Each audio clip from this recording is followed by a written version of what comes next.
On today's episode of Anime Afterthought, The God of High School, Episode 2, Renewal Soul. Now, before we get down to the nitty gritty, if you guys have been watching my channel, you know I have one glaring weakness, and that is obviously mispronunciations. I try my best, but in the end, I'll admit, I suck. Even the simplest of Japanese names was giving me issues, but now we throw Korean in there, and I'm having a little bit more trouble. I do my best to do my due diligence and try to research them without trying to give myself any spoils, but it's kind of hard because Google Translate, pronouncenames.com, and any other site I try all really give different answers. So before we go forward, I need to know. Obviously, Mori is no issue. Mira is no issue. But then we have Han, whose real name is, well, that's why we're here. So I'm gonna give you several options, and you guys let me know in the comments below which one is actually correct, because I'm hearing several different things, and I have no clue which one to pick, because even today, the Japanese dub, I swear to God, threw a fucking T in there somewhere. I'm like, what? So, for Han, his actual first name, is it 1, Dawei, 2, Dawi, 3, Dewey? Not lying, I swear to God I heard that somewhere. Or number 4, the one they used in today's was like Dada?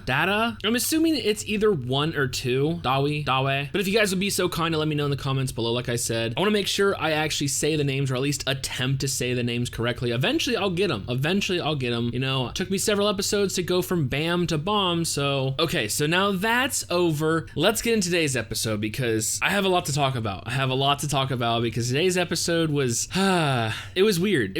I mean, it was fucking amazing. Let's not forget to mention that. The episode was fucking amazing, but it was very weird. So first and foremost, last we left off, it was our premiere of The God of High School. And like I said in my preview for this series, it is like an old school shonen's wet dream. It's a hardcore battle shonen, and literally we are thrown into the deep end with episode 1, starting right off the back, right after the, you know, simple character introductions. We are thrown into the tournament called The God of High School. Now, one of the major gripes of last week's episode is the fact that they skipped, you know, their true character development, the reason that they're in the tournament to begin with, a little bit more of a backstory, because like I said, we're you know, we go to 0 to 100 almost instantly. And obviously with an anime adaptation, they take on the best adaptive narrative they can to try to mix, you know, actual substance with actual context. And like myself, much of you actually assume that they're going to pepper in either all of the backstory in today's episode or pepper it throughout, and it looks like that's what they're doing, but it's weird how they focus on someone in particular. Anyways, so we start right off where we, you know, picked up. We see the outcome of that little skirmish between Mori and, my God, I hope he says his name right. Is it Man-Suk?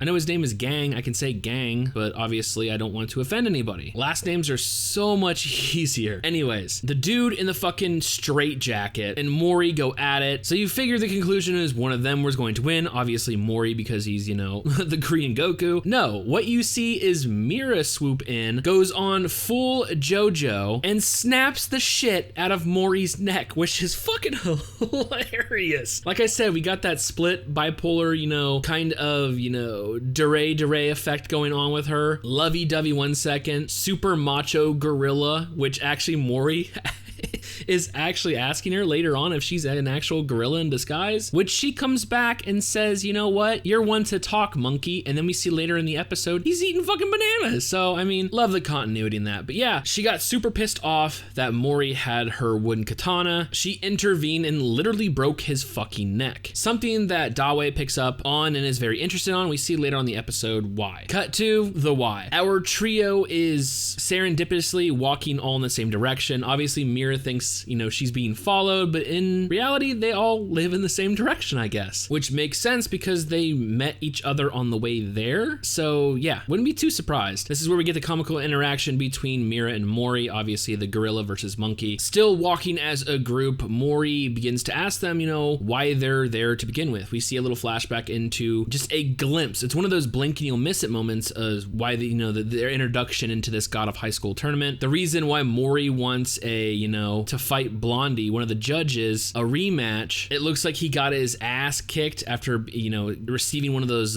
entrance, you know, letters. Dawei seems to be, you know, in it for the money, but there's a reason. His introduction comes from the green-haired judge, and we see a flash into a hospital, and he is standing over presumably somebody he knows. Looks like in very critical condition. And that actually comes back to why, you know, he is so interested in those nanomachine devices. The one that was repairing he literally Mori's broken neck. I can't believe she actually broke his fucking neck. But yeah, maybe his wish is to either get the money to help this person or actually use the nano machines to try to fix them. Like I said, everything goes by super quickly, except when it comes to Mira, they actually expand upon her reason for being there. She comes out and says it. She wants to make sure her family sword style lives on. She's trying to find a successor. Something that Mori is super quick to point out, like, you're a seasoned sword, master or practitioner. Why are you letting people steal your sword so easily? And literally has the sword once again. And this absolutely shocks her. That surprises Mori, throws it into a fucking river. And it's one of those emotional slaps, like, you fucked up, and just Mira hauls off and just wails on him. Like, just fuck you, like, get the fuck out of here. And you can actually feel, that emotional, that was like a punch to the gut. I mean, it was literally a slap to a face, but you know what I mean. Emotional punch to the gut. Like, oh, dude, Mori, you fucked up. Mira is fucking pissed. So obviously she is searching for the sword, and, they go further in detail. This sword is a gift from her late father. She is obviously the sole heir of, I believe it was the Moonlight sword style, and she has been completely, consumed by the effort of, practicing as well as finding a true successor to the sword style. In my mind, I'm like, dude, why don't you just be the successor? But I don't know the logistics of martial arts and successors, so who am I to say? But yeah, it seems she's consumed this since a little fucking girl. Even, we see this glimpse of her in, I assume, high school, swinging a sword while other girls are putting on lipstick and makeup and shit like that. So it's become a vital part of her life. So obviously she's super attached to the sword. Like I said, it's also, her father's dead, and it was the last thing, which is her most cherished possession of her late father. Obviously, Mori is a righteous dude. He shows up to help, and then we have Dawe coming again, bring fucking floodlights. I'm like, dude, you work at a convenience store. How the fuck do you have floodlights? But I think he says he has multiple jobs. I don't know. So obviously this trio is sticking together. You can see their closeness, and while it wasn't, what I was expecting as a true backstory of why they're there, at least we get a small glimpse of it. Hopefully they do expand upon more of a backstory. But obviously they're not going to do that right now because we got more fights. Yes, it's time for the next stage of the God of High School. Shifting from a battle royale to a 1v1, we see matches go down left and right. We see, our more designed focal point characters we saw in the last episode winning. But it seems the main focal point of this episode is going to be Man-Suk. God, I fucking suck at this. Okay, so it's going to be Gang. Now, this is where I was turned, and this is why I'm so confused in this episode. He actually has more of a backstory than our three, characters so far. We got two glimpses into Mori and Dawe, and Mira, we, expanded upon the reason why, but it was, not that much longer. This dude has an entire fucking backstory that I can actually piece together an entire fucking story. First of all, he goes and he tries to fuck with Mori. Mori's just sitting there, completely asleep, fucking just oblivious to what the fuck is going on. Gang's next opponent does not like this. I believe his name is Gando. Go does not like that. He tries to talk some shit to him and ends up with a kick super close to the face. I mean, it didn't even technically touch him, yet the air pressure was so immense, it made his nose bleed. And the hilarious reason why that it didn't touch, it would have, because Mori woke up in an instant, got behind Go, pulled him just enough, so there was no actual contact. That goes to show you what, A, Mori is super fucking quick, super fucking, instinctual, has awesome reflexes, and B, Gang is a fucking beast, man. Those kicks not even touching, just the fucking pressure from his kick was able to make a bloody nose. So we're gonna get a badass battle. So basically, like I said, the first matches are going on without a hitch. Everyone we think is gonna win is gonna win. Then we get to Gang versus Go, and it's a knockout, drag out battle, and I fucking love it. And the animation of the moves are fucking, bar none, some of the best I've seen in a long fucking time. Super fluid, super dynamic, and you just even when they're sitting there jumping, shaking themselves out, trying to stretch, it feels real. It feels like they used fucking mocap or some shit, and they're drawing over, 30 frames per second or some shit. It looks amazing. And throughout this fight though, we're getting more of, flashbacks into this Gang character. And like I said, there's more going on. So first of all, I can piece together his entire backstory right here. He has encountered this obviously overpowered dude and was almost beaten to death. And he pled and he begged for his life to the point where he was fucking crying like a little baby. Another character comes to interact with him, a mysterious one-eyed, trainer hooded type, a mysterious figure that will probably, come to find out later in the series, looking for someone who can use Sharuk. I'm not 100% sure how to pronounce that one either, but obviously it's some kind of mysterious ability or mysterious power, because we do see later on the episode that this series does have very unique abilities. I wouldn't call it magic, but let's just say they're not really explained, by any normal conventions. Later on, obviously Obviously, though, he is unable to ascertain this power, and this mentor character decides to abandon him, which sends him in, another state of panic or just, depression. And this is where we have, him right now, where he's basically trying to fight against his previous self, constantly saying, I'm no longer who I am. I no longer used to, I'm no longer, that's not me. I'm not like that. I'm not like that. He's going on, and he's taking all these frustrations on Go, and it's, gets very fucking disturbing. I mean, there's some back and forth, and he's able to, take him on, but then, Go gets the upper hand. Gang has to unleash, one of his arms and then both of his arms. He takes this opportunity to basically almost, he's gonna dislocate every fucking bone and joint in his fucking arm and it looks like he's going to completely, paralyze this individual. I know there's the nanomachines that could fix him, but my God. And as it's getting fucking intensely disturbing, as, like I said, he's about to fucking completely destroy his opponent, Mori out of nowhere steps in and just delivers a amazingly timed kick right to his fucking face and just sends him flying. It seems right now Go is saved, but the judges have stepped in, forming a circle around him, saying, and even like the announcer dude steps up, is like, contestant Mori, you have broken the rules. Now they're not saying he's disqualified. That's what's weird. I mean, you figured someone breaks the rules, they're automatically thrown out, but it looks like they're gonna save his punishment for later or up to a certain individual. But honestly, Man-Suk is not out. He's going into this, almost trance of, like I said, he's fighting against his past self. Obviously, he hates his previous self.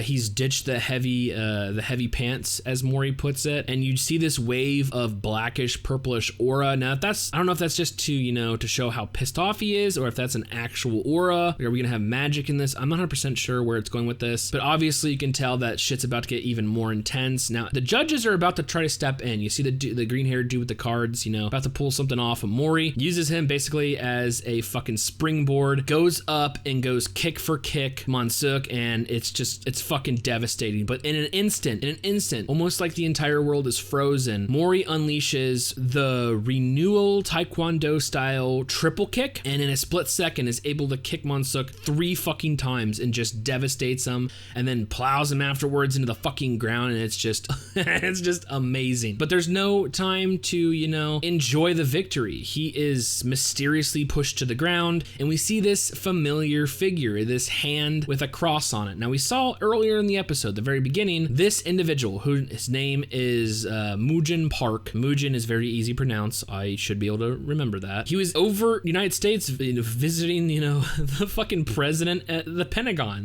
lockdown bunker style. Obviously, he's there to have words with the president of the United States. So yeah, very interesting character. He shows up and he's using this almost like gravity style, ability. He's pushing Mori to the ground and announces that the tournament will go on as scheduled, but as far as Mori, we'll have to determine what kind of punishment he has. So like I said, he's not actually disqualified, but we don't know what the fuck's going on with him. Like I said, this Mujin character showing up out of fucking nowhere, having this amazing fucking ability, like it's pretty fucking badass. And I'm excited to see where this goes. And obviously being hauled out of the ring, ending on, our trio basically giving Mori, the thumbs up, and he just smiling. Like I said, I'm getting total Goku vibes from this motherfucker. Like he just feels badass. Like he needs the typical shonen fucking hero. Okay, so that was a long fucking breakdown. So my God.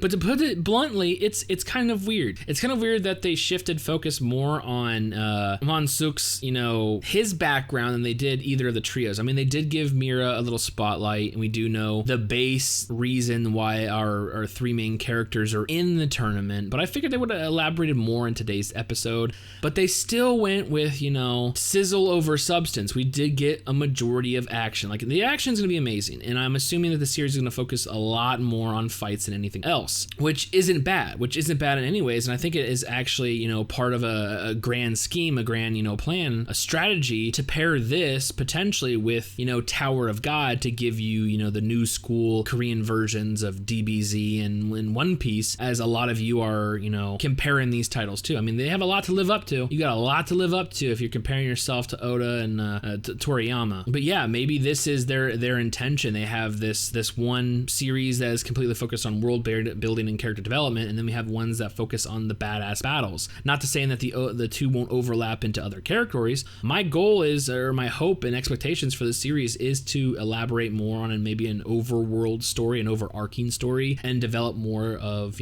backgrounds on our characters and character relationships. Same thing with the Tower of God. I hope they go the opposite. I hope they start focusing on some super badass battles. We see potential. We saw fucking Yuri. Yeah, but I'd be lying to say if I didn't thoroughly enjoy today's episode. The art and animation were just fucking amazing. So with Mori's fate up in the air and the God of High School tournament still going, I honestly cannot wait for future episodes.